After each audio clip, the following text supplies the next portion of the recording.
Február 4, 2011. Íme megpróbáljuk. Hát a napfény az sehol sincs most, ugye? Megnézzük a vizet, hogy milyen. Elég beindult most a dolog. Majd jövünk ide-vissza. Úgy, hát azt hiszem, ezt majd máskor folytatom, mert ez itt nagyon-nagyon-nagyon nem van, amit én akartam, nem így terveztem, egy kis napot terveztem a mai napra, de úgy tűnik, hogy nem igazán jött össze a mai napra a nap, úgyhogy megpróbáljuk most ezt sétálgatni egy kicsit, így ide. Elég erős most a szél, nagyon-nagyon-nagyon erős most a szél. Nagyon hideg is van, ezért most nem jó nekem. Nem a legkényelmesebb dolog sajnos. Hogy mondjam így.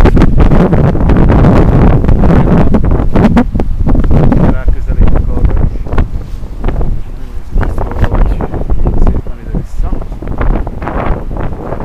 Sétálgatunk itt egy keveset, itt a nagy épületek között.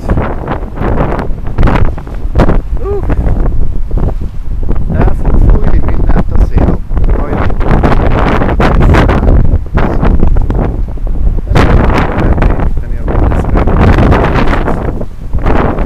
Hát ez nagyon fúj most a szél, hát most nem fog menni, ezt majd máshogy csinálom meg inkább.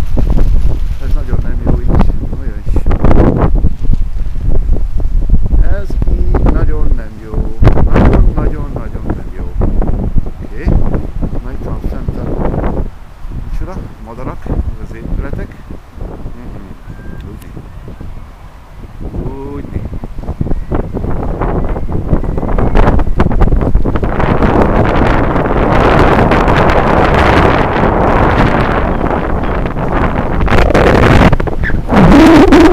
Szeretteni erre a micsodára.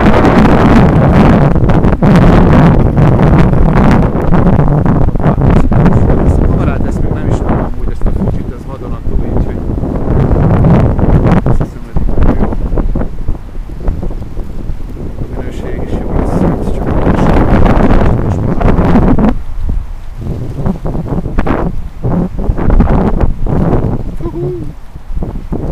a fúj a szél, visszamegyek vele, mert ez így nem jó.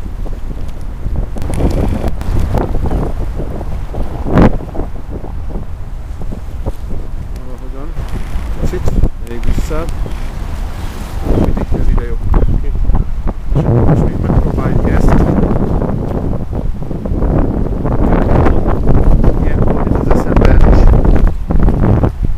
Itt le lehet menni. Haha. Nem megyek le. Ott van egy létra. Ott látszik a létra. Ha. Nem megyek le.